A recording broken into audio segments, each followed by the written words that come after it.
And you can't hold me to just being a nice little Mexican that only plays mariachi music. I mean, there's a lot of beauty in that, but it's not for me. For over half a century, Carlos Santana has been celebrated as one of the most soulful, spiritual, and technically gifted guitarists in the history of rock music. From the fiery Woodstock performance that launched his career to the Grammy-winning comeback of Supernatural, Santana's music has always carried a message of peace, unity, and love.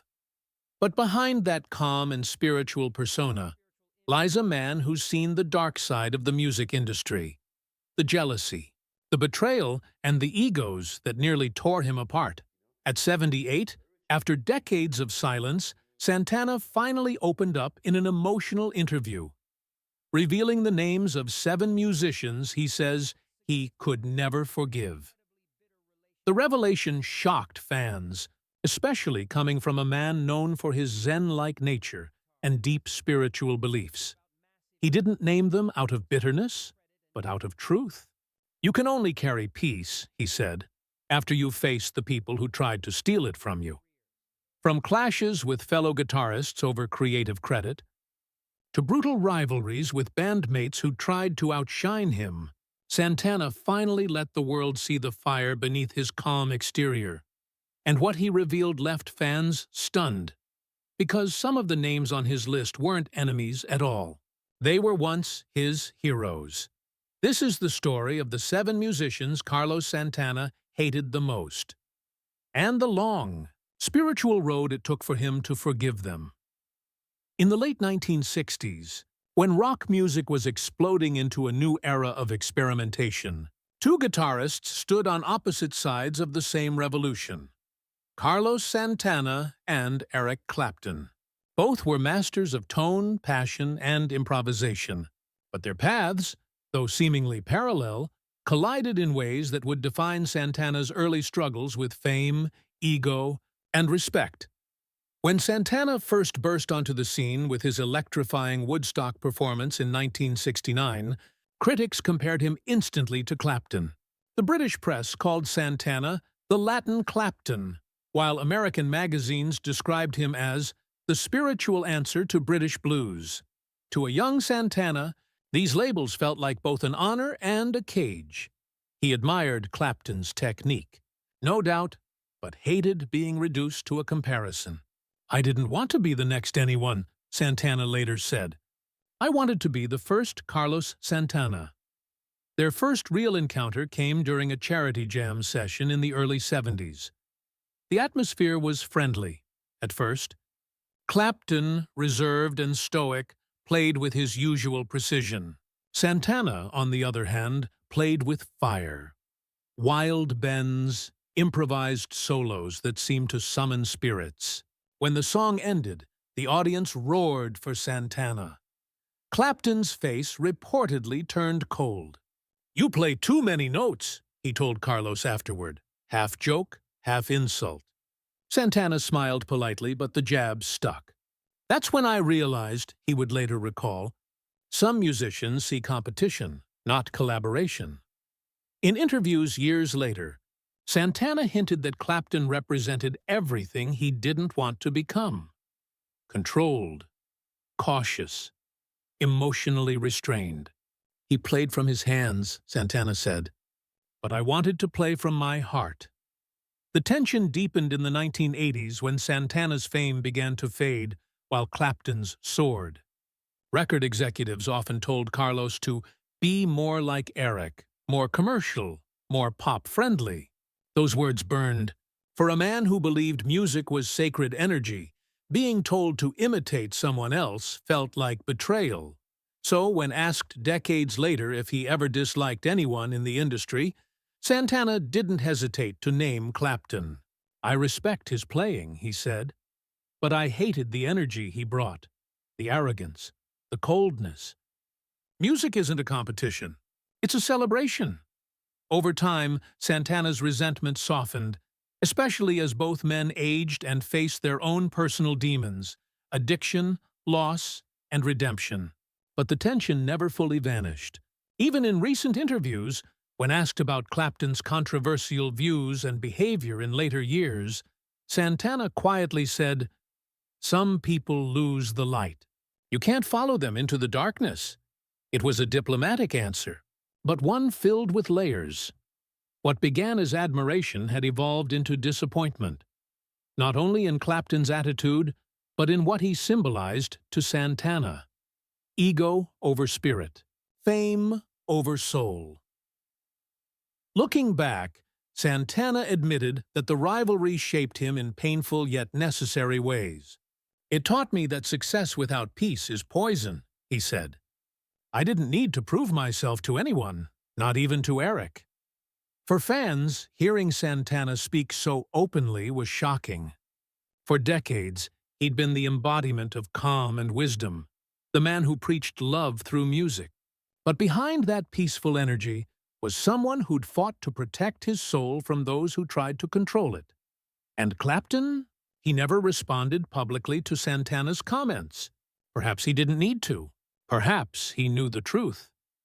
That in that one moment, under the heat of the stage lights, Santana had outplayed not just him, but the entire idea of what a rock guitarist was supposed to be. It was the first major crack in the illusion of harmony among the guitar gods of the 1970s, and it marked the beginning of a list that would only grow longer, because, for Carlos Santana, Clapton wasn't the only legend who left a scar.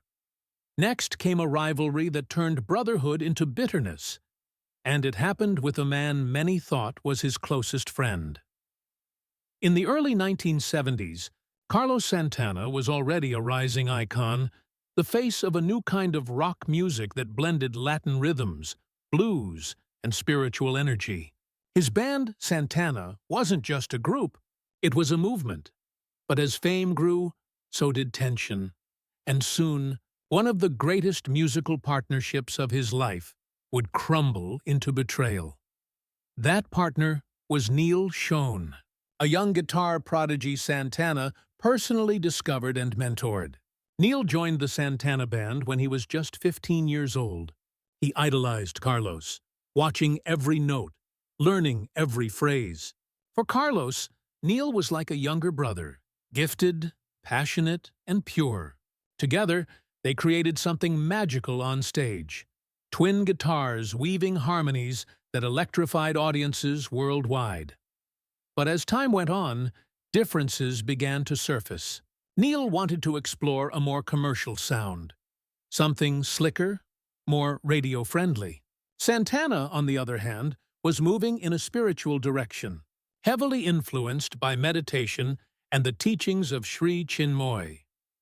During one rehearsal, as legend goes, Carlos stopped a session and told the band, "We're not just making music, we're channeling light." Neil reportedly laughed. "Carlos," he said, "we're just trying to make a record, man."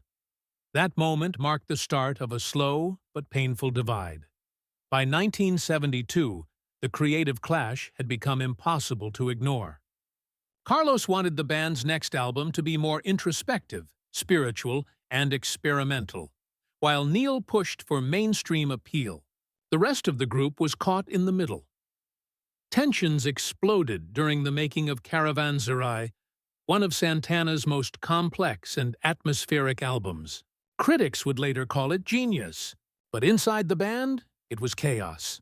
Carlos's insistence on discipline and meditation clashed with Neil's youthful hunger for freedom.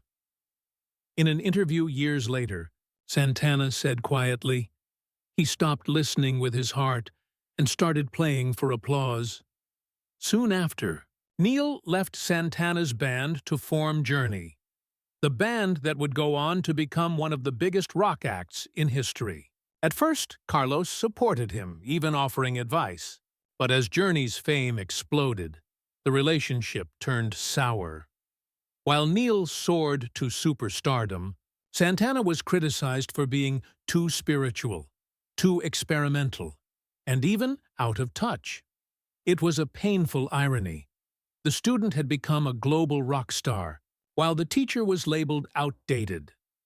In interviews during the 80s, Neil rarely mentioned Santana, but when he did, his tone was sharp. "Carlos is brilliant," he once said, but he lives in another world. To Santana, those words cut deep. After all, this was the boy he'd treated like family, now dismissing him in public. For years, Carlos refused to speak about Neil at all. But in private, he felt betrayed. He forgot who gave him his first chance, Santana once told a close friend. And he forgot the music we made before fame got in the way. Their paths didn't cross again for decades. Santana, meanwhile, found new meaning in spirituality and redemption. He released Supernatural in 1999, an album that brought him back to the top with hits like Smooth and Maria Maria. Ironically, one of the musicians he thanked publicly for inspiring him was Neil Schon. In that same year, Neil extended an olive branch, appearing briefly with Santana during a reunion jam. It was polite, nostalgic, but the emotional distance was still there. In recent interviews, Santana has acknowledged Neil as a great musician, but he also added, "Some people play from the heart. Some play from the pocket.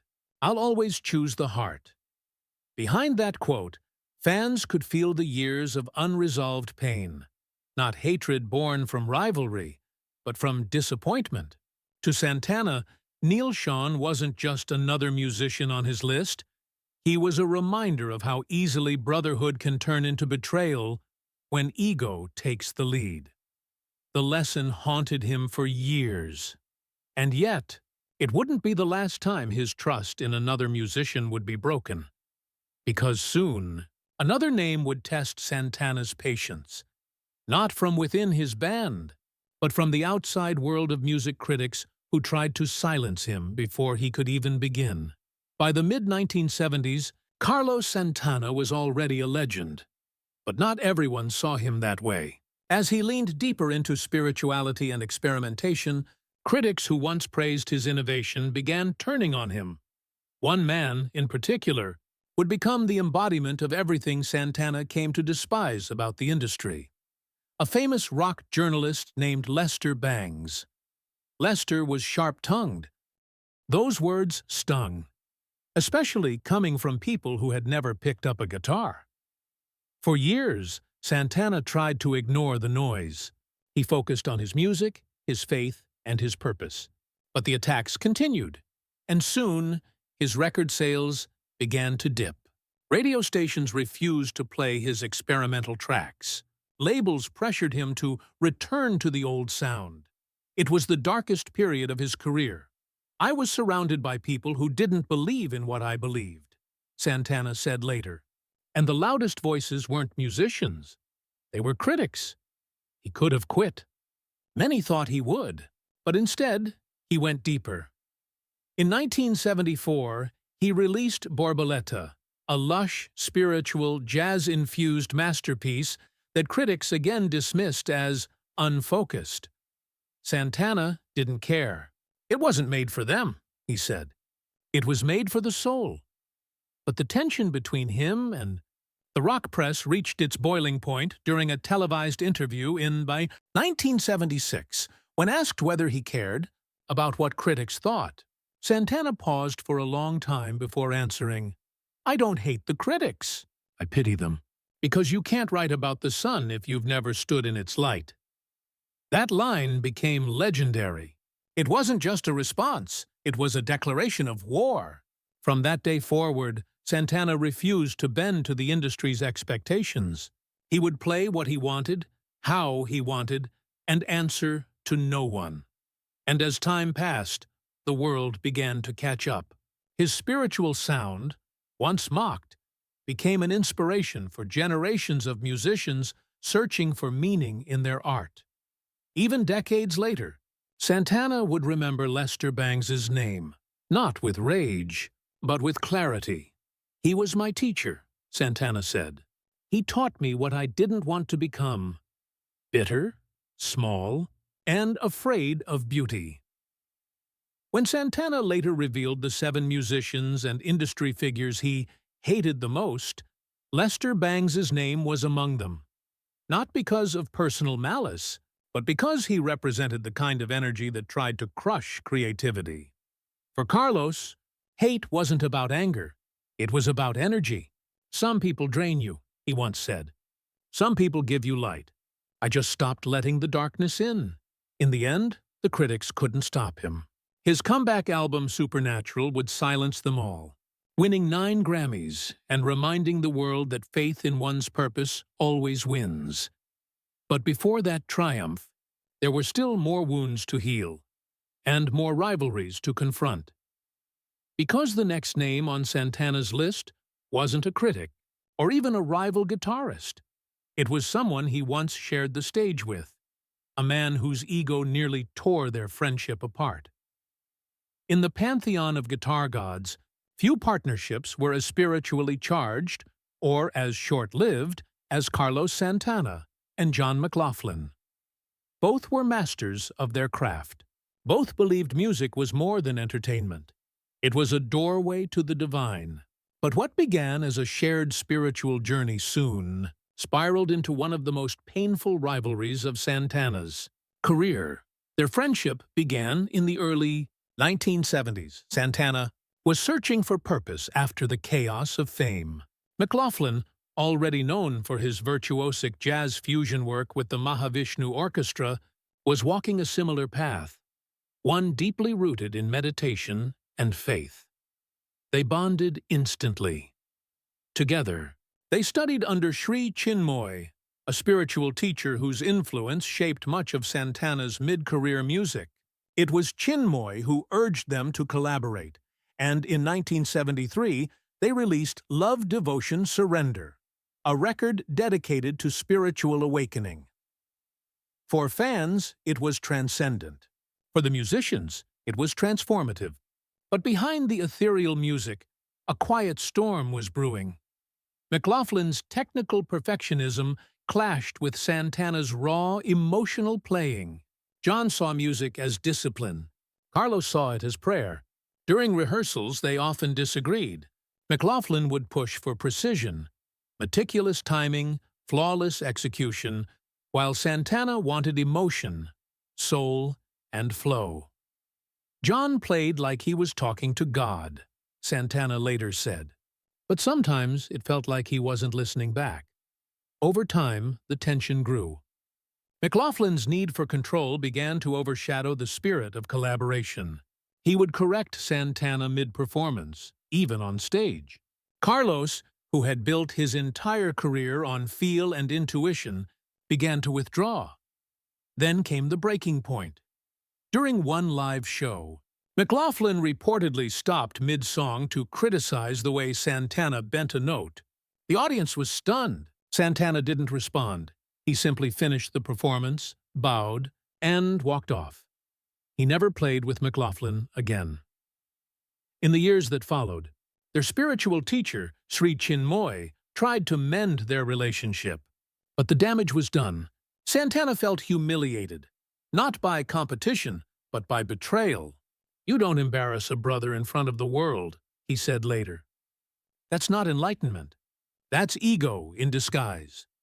When asked years later about their falling out, Santana was diplomatic but firm. John was chasing God through discipline. I was chasing him through love. We just took different roads. McLaughlin, for his part, spoke respectfully of Santana, though his tone carried a trace of superiority. "Carlos is a beautiful soul," he once said, "but not a disciplined one." To Santana, those words revealed everything. "Love doesn't need discipline," he said in response. "It needs truth." The feud wasn't just personal. It reflected a deeper struggle within Santana himself, the battle between perfection and freedom, between intellect and emotion. McLaughlin represented the part of music that felt like a test. Santana wanted it to feel like a prayer. Still, despite the bitterness, Santana never completely closed the door. Decades later, when asked if he still hated McLaughlin, he smiled and said, "I don't hate him anymore, but I did for a long time, because he made me doubt myself, and doubt is poison for the spirit." By the time Santana turned 78, his list of musicians he hated the most wasn't about vengeance. It was about confession. Each name represented a chapter in his journey from anger to enlightenment. Eric Clapton, Neil Schon, Lester Bangs, John McLaughlin, and others. Each had tested his patience, his peace, and his purpose. But as Santana often says, you can't find light without walking through the dark. When he finally revealed those names publicly, it wasn't to shame anyone. It was to free himself. You forgive, he said, not because they deserve it, but because you deserve peace. And in that moment, the man who once played guitar like fire found something far greater than fame or revenge. He found balance. Santana's story isn't about hate. It's about healing, about standing in the ruins of ego and still choosing love, as he told one interviewer not long ago, gazing softly into the distance. The music taught me everything. It taught me who to love and who to let go. And maybe that's why, after all the noise and the rivalries, Carlos Santana's guitar still sounds like peace, because it was born from pain, purified by forgiveness, and played by a man who finally learned the hardest lesson of all, that even in hate, there's a path back to love.